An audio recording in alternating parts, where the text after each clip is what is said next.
Hey everyone, so I've got a big box here. We were asked if we wanted a sample of one of these arcade one-up cabinets. These are these sort of miniature cabinets that you can find them at like Walmart for like $300, which maybe is a lot for an emulation box thing, but these things are kind of neat. I've not seen one assembled in person, but I've been curious, and this actually hit at a really interesting time because they recently released a Final Fight cabinet, and Coury and I have both kind of been really into Final Fight lately. Coury just got an arcade board, kind of as part of the Haas episode that he hopes to do in the near future. And I recently, finally, after like a year and a half of attempts on and off, finally beat the Sega CD version. And we kind of had to start like, like maybe we could do like a best way to play Final Fight video. Like that might be pretty fun, especially since Coury's got a real board. And I wasn't even thinking of this. I didn't even know this particular cabinet existed.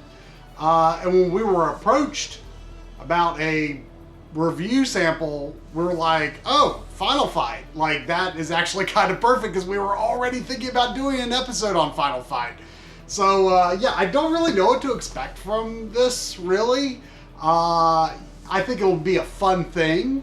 But in terms of the emulation quality, I have no idea. But let's open it up and put it together. So, I mean, this can't be any harder than putting together like IKEA or something, right? There's this extra box here, and I don't really know what's in this. Coury thinks it's a riser, because these are like sort of miniature cabinets. Yeah, it says riser.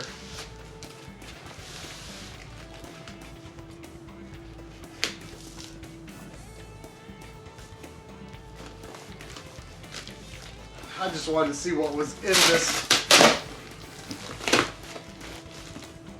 before getting into the other one. I don't know if I should like assemble this first.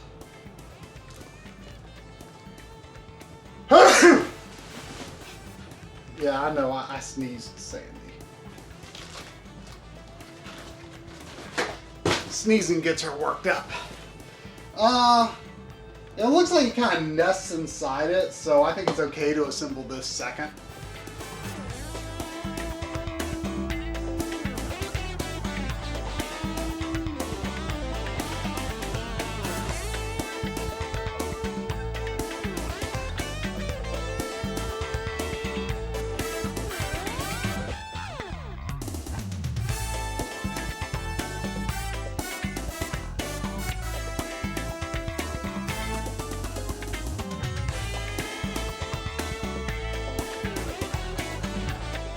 Alright, let's see what kind of pieces we got here.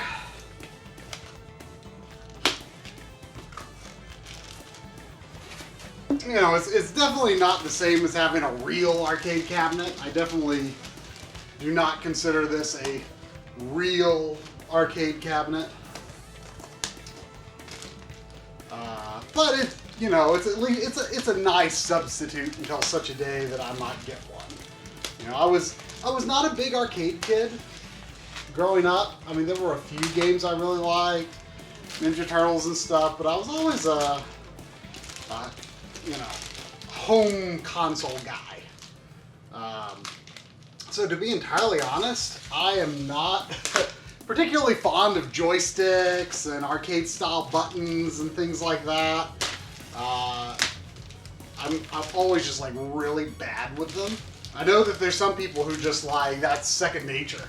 And I actually didn't realize that until relatively recently. I just assumed that like everyone preferred to play arcade games with a D-pad and regular controller face buttons.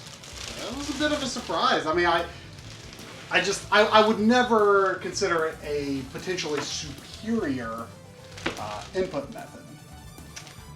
There is a bit of a chip there, but hopefully that would be covered by the riser.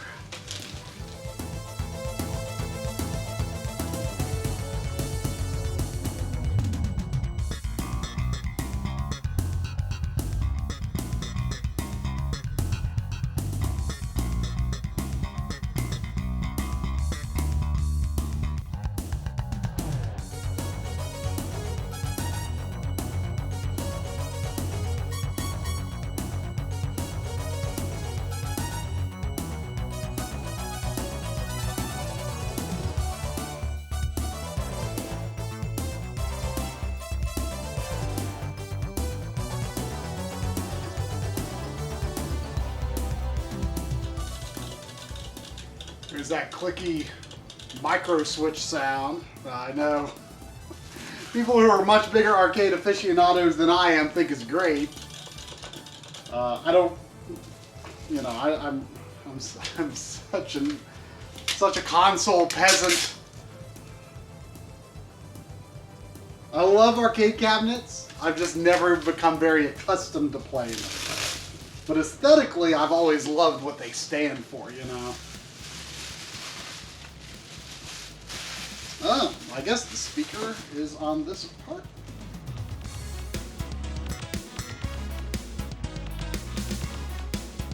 And last but not least, but possibly least, since it's not a CRT, I do wonder if there's any way to retrofit these for, you know, a small CRT. Or to at least like add a scanline generator. I don't know if these have like an option like that. I have no idea what to expect from the picture quality, or the emulation quality, or the sound quality, really. But we will see. I'm guessing that, you know, it must rely on MAME. I really have no idea what the root of the emulation is here.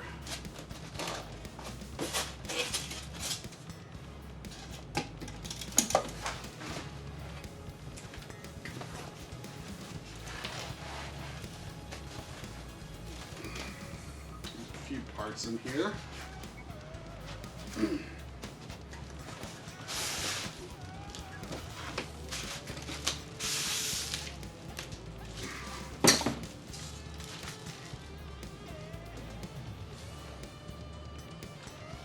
Styrofoam.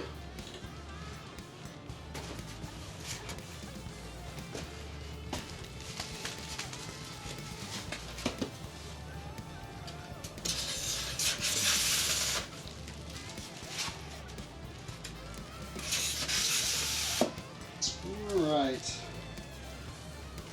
So this must be the monitor.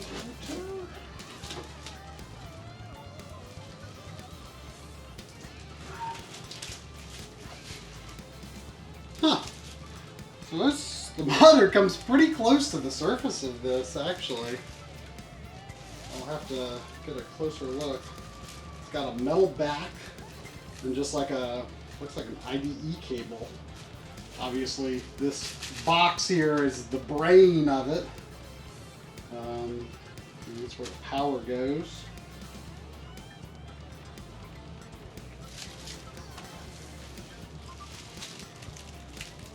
Stop. Do not return to store. Arcade 1-Up experts are here to answer any questions.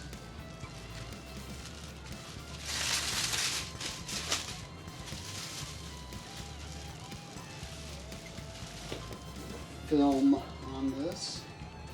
That's funny. I'm pretty sure that's just a regular IDE cable. Well, guess they gotta find a use for them somehow. This age of SATA. But I wonder, there's got to be a way to like pull, you know, it's probably digital video from those. Or it'd be cool if it was VGA, and then you could do a lot of neat things with it if that it was like a VGA signal.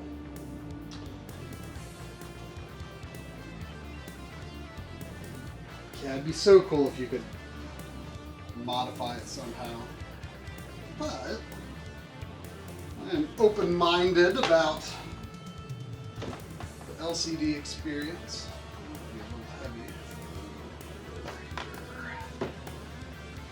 And then these parts, this is part G. Oh, and then this is the bottom part, because it does include other games. It's got them listed here. Final Fight, 1944, Ghosts and Goblins, and Strider. The you know, I can tell that they didn't have the highest quality source to work with for some of these. Final Fight looks good. Strider looks good. Ghosts and Goblins, I can see they applied some Photoshop smoothing to blow it up. 1944 is just pixel art.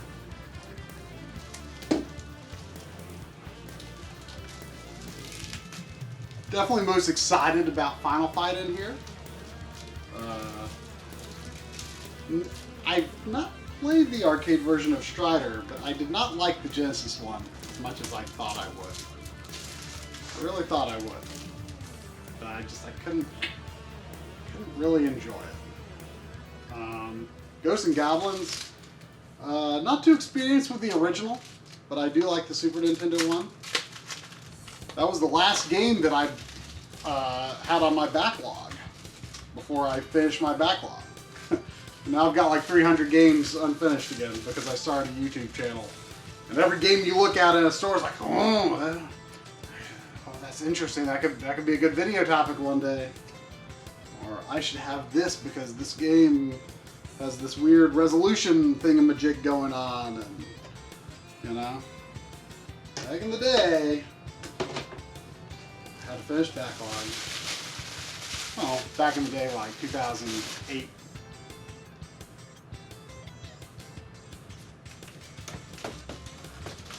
Alright, well that should be all the parts.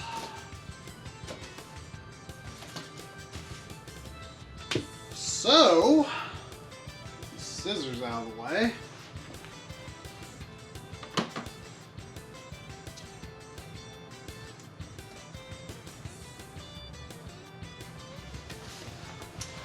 Well, let's crack open the instructions and see how this goes together.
right, I think that's it.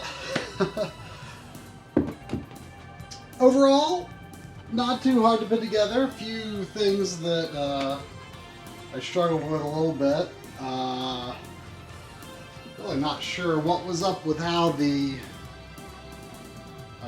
control panel went on top of sort of this front part. The way this angled part goes down is weird. I think I understand what happened though. Might need to get a little more of the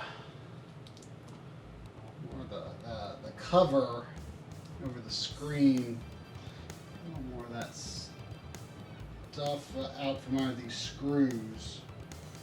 But other than that, I guess that's it. It's obviously pretty short though. Could I play it sitting down? Then it's too high. So yeah, I'm definitely going to need to put together the riser, which surely won't take too long. So let's do that and I'll check this out.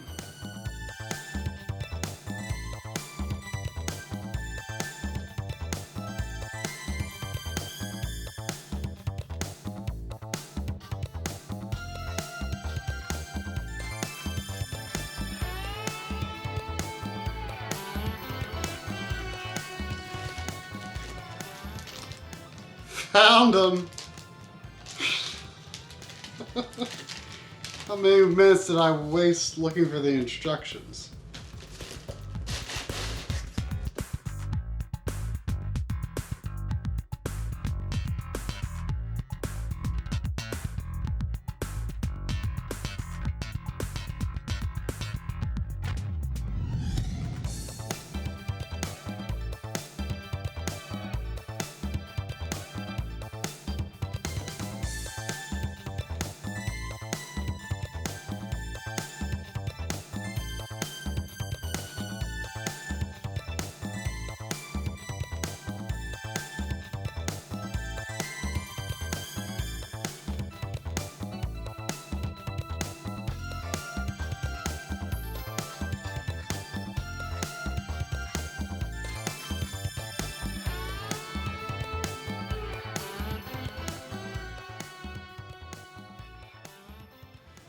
Whew, okay. The problem with the screws at the end is that there's no holes on the board. If I wasn't being lazy, I would have got out my drill and drilled pilot holes to make it easier to go in. Then again, doing it the lazy way was the hard way, so that doesn't make sense. A little hard to get leverage at first, but after that it was pretty easy. So yeah, it's still not quite, you know, like an ideal height. I mean, I'm 6 feet tall. But you know, it'd probably be pretty good if I set like a bar stool in front of it or something. Yeah, let's put it into where I'm going to put it, at least temporarily, and see if all this was worth anything.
So there's definitely some sound lag, and it has perhaps the worst non-integer scaling shimmer I have ever seen. It's pretty bad in that regard. It appears to be an analog connection of some kind, because it's a little bit noisy, which really makes me wish there could be a way. I mean, maybe there's a way to manipulate the signal. If someone could create some sort of pass-through to convert that IDE type ribbon cable to something else. I mean, I feel like you could do something with this. I'm not the most sensitive to lag, just from brief playtesting here. It did not feel particularly laggy. Actually, the joysticks and buttons felt better to use than I expected they would. Like I said, I'm really not an arcade stick guy, but I was definitely having fun with that aspect. In terms of the accuracy of the sound, I mean, I really would not be the person to judge that. We'll have to kind of compare it to Coury's actual arcade board and see how they compare and get some sound lag measurements and things like that. But you know, I don't know if this is really, just from very brief impressions, something I would recommend to the average person who watches our show, who, you know, pays attention to video quality type stuff. It's definitely not super high fidelity in terms of scaling. It's actually pretty low fidelity in terms of scaling. But, you know, for the sake of having something that resembles an arcade cabinet in my house, that's kind of fun. You know, and decorated with a game that I really like. I enjoy that aspect. And, you know, I can definitely see this being a fun, quick and easy thing to turn on, just with some friends, or, you know, maybe even some people that aren't super into games would enjoy something like this. There's definitely some positives here, but it is not a. They just need to consult people like us, you know, to get the scaling right, you know?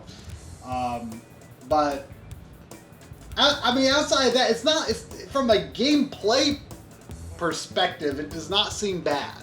I mean, I am not overly familiar with the arcade versions of these games, but especially with Final Fight, we will compare that to the HAS. You know, yeah, I mean, from a pure gameplay perspective, it does seem pretty good. But first impressions, lacking in the areas that My Life in Gaming is known to scrutinize. So anyway, thanks for watching. This took a little longer than I expected, but yeah.